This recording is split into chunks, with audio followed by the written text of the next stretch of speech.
Hi friends, I'm Ashley. Welcome to Darling Cottage Diary. Remember when 8 months ago I showed you how to set up John Locke's index for my Commonplace book, and then I proceeded to not update it and show you how I used it? We're doing that today.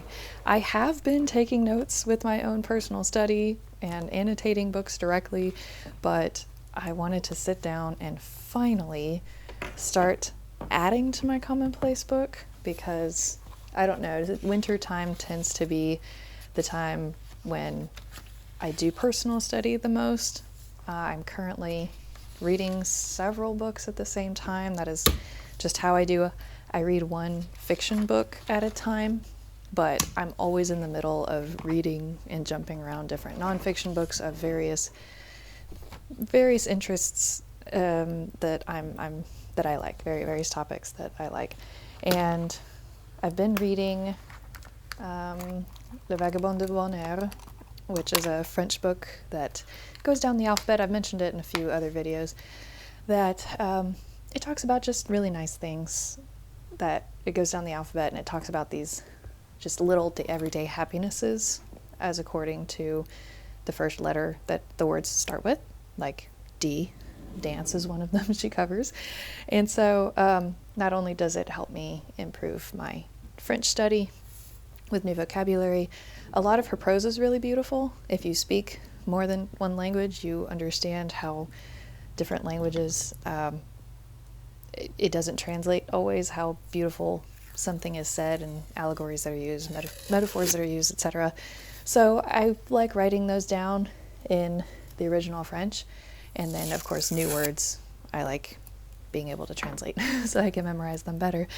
But I also collect quotes from authors I like, from artists, and I've just compiled them. I showed y'all the difference between a Commonplace book and a waste book in the last video. I will link that above and below and start a playlist since I'm finally have more than one video about this subject.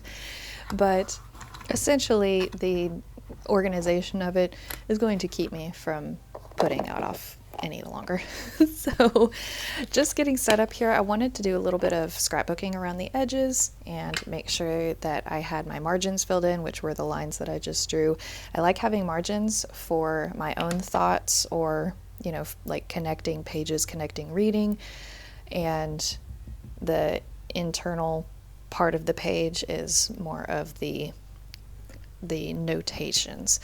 So first, to do that, I wanted to showcase this month's Ephemera Club parcels. These are not complete that I'm showing you. I'll show a more complete one in a short later this week. These are just what I made. I went to the art asylum and got some real vintage photographs and stuff from the 40s and 50s to send out. This month was retro themed.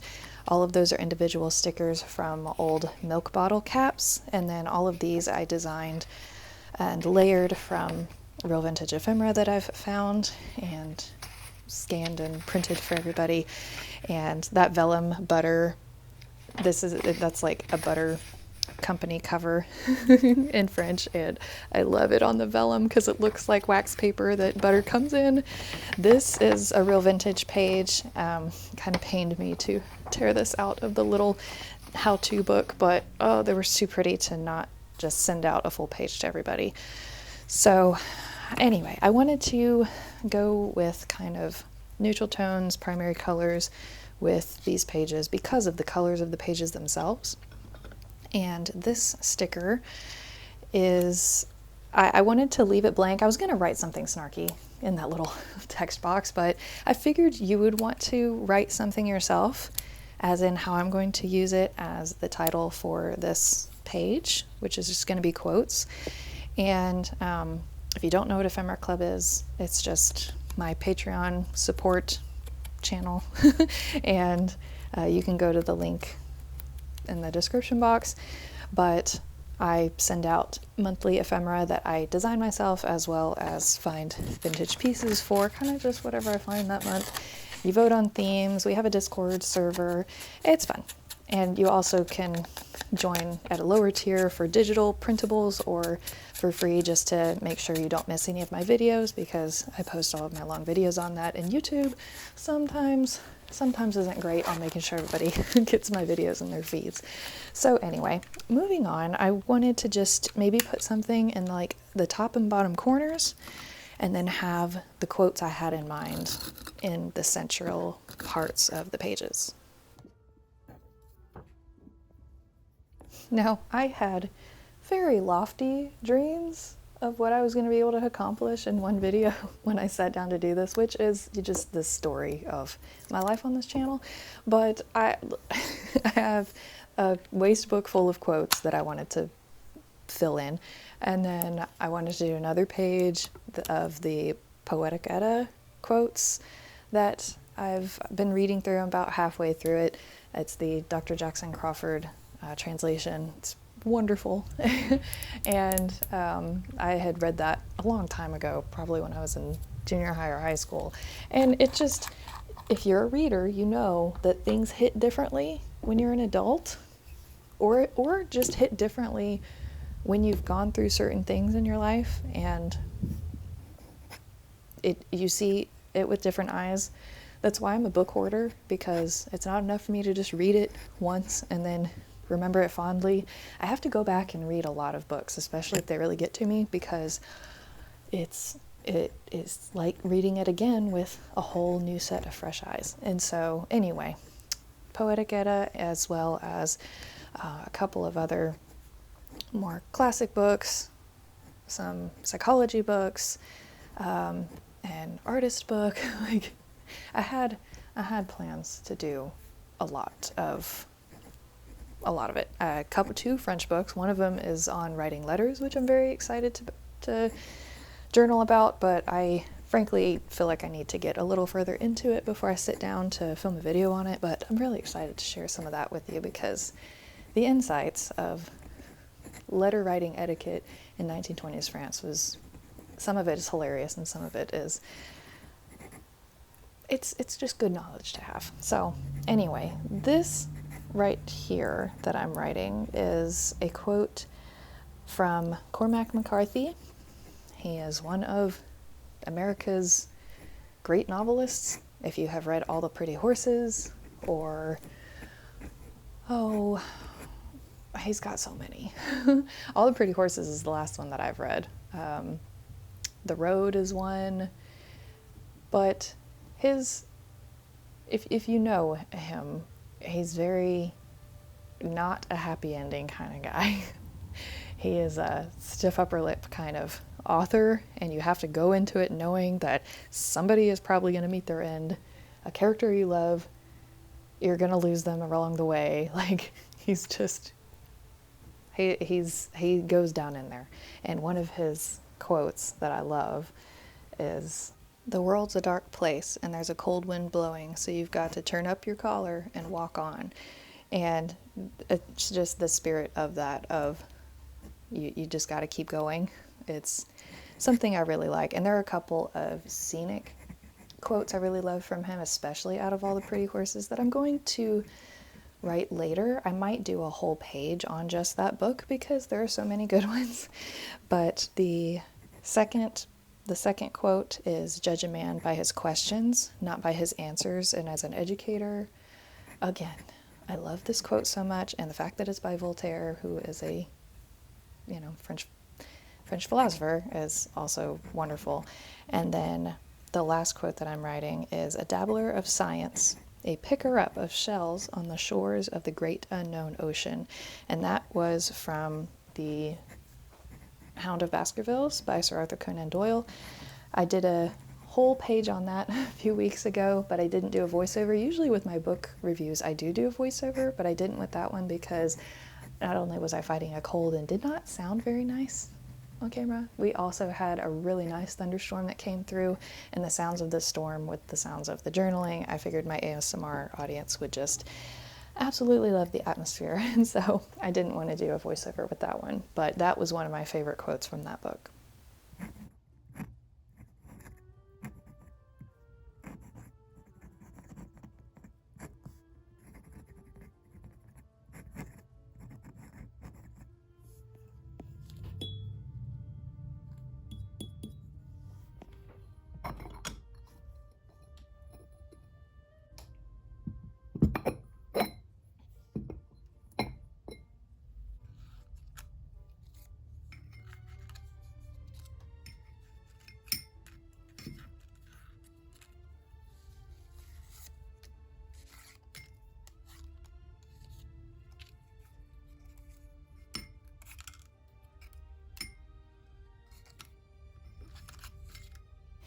And again here, I was just wanting to add a little bit of visual interest to the quotes to enhance them.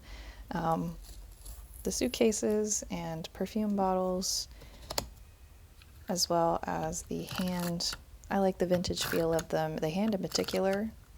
Hands have been used and pointer fingers have been used quite often in Commonplace books, going back several hundred years to point out really important writing on a singular page, like writing that an author wanted to go back to frequently.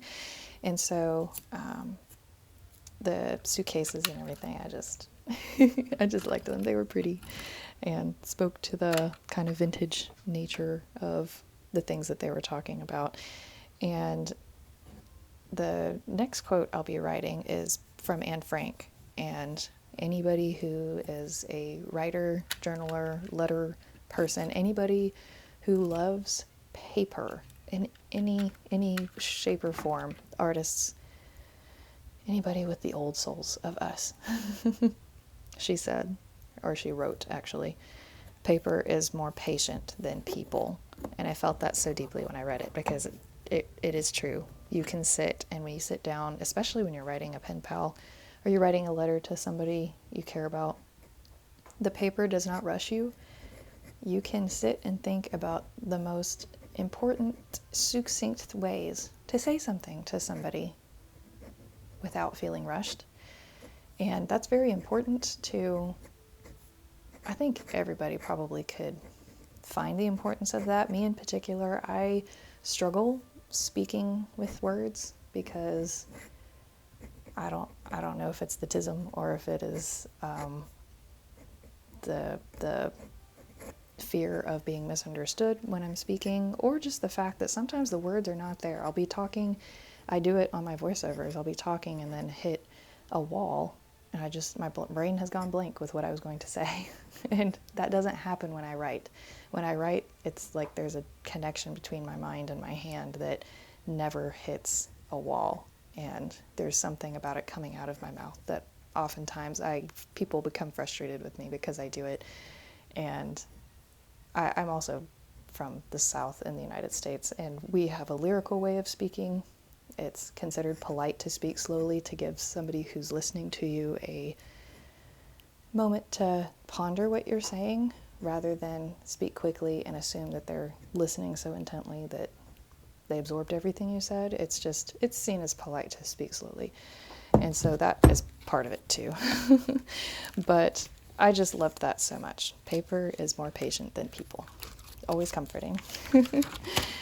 And so I wanted a couple of other little stickers and pieces to add to it, because especially some transfer stickers, because the transfer stickers that I have on my shop are quite transparent. So I knew I could put them over my writing and the writing would still shine through. And the next one that I wrote from Jordan Peterson, I don't know if he was quoting somebody else. I just heard him say it when I was listening to him, and I wanted to keep it as an artist.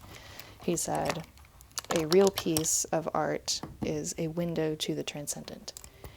And that also struck me, because if you've ever gone to an art gallery or just seen art anywhere that stops you in your tracks and you want to sit there and just stare at it, and it elicits that kind of strong emotion in you, it is almost transcending to another world. And it's a good thing to remember. It both creates pressure to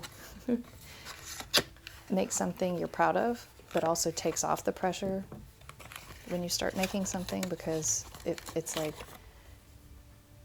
what comes out is not necessarily something you've had to think about. It's something that is connected to your intuition that transcends everyday life. And so I just really liked how he said that.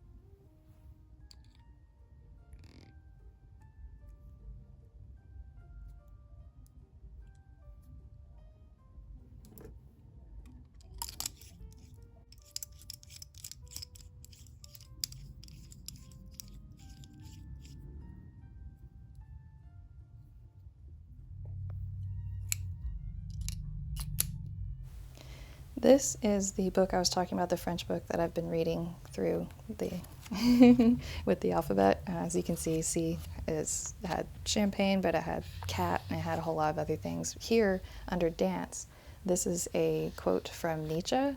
I don't know if I'm saying that right, because that's not French, that's German. But from what I know of him and what I've read from his translations, he's quite cynical, and I was really surprised to read that he said this quote, and it's understandable why she closed that little section about dancing with it. Je ne croirais qu'en un Dieu qui sut danser, which would translate to, I would only believe in a God who knows dancing, who knows to dance. Which I just really liked how he put that, because it's sweet, especially compared to some of his other writing, but it just speaks to the joy that dance can bring to anyone. When I'm stressed out, cooking dinner and dancing in my kitchen with headphones on is one of the best ways I know how to relax. So I don't know, I wanted to keep that because it was so out of character for him to say, and I ended up writing my own thoughts about that, of why I wrote that quote down in the margins of, I never expected Nietzsche to say something so romantic, the cynic he is.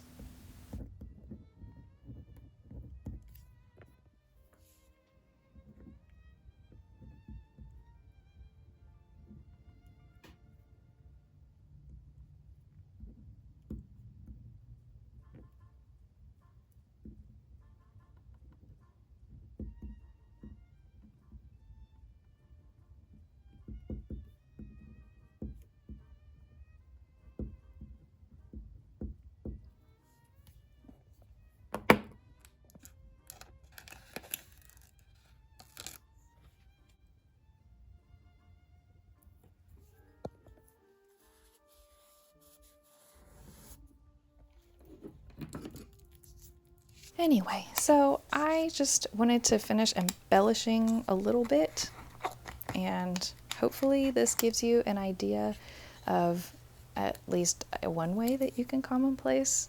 Traditionally, it was used as a way to store information that you wanted to remember at a later date before technology, taking pictures and screenshots and running Notes app in your phone, and a place to...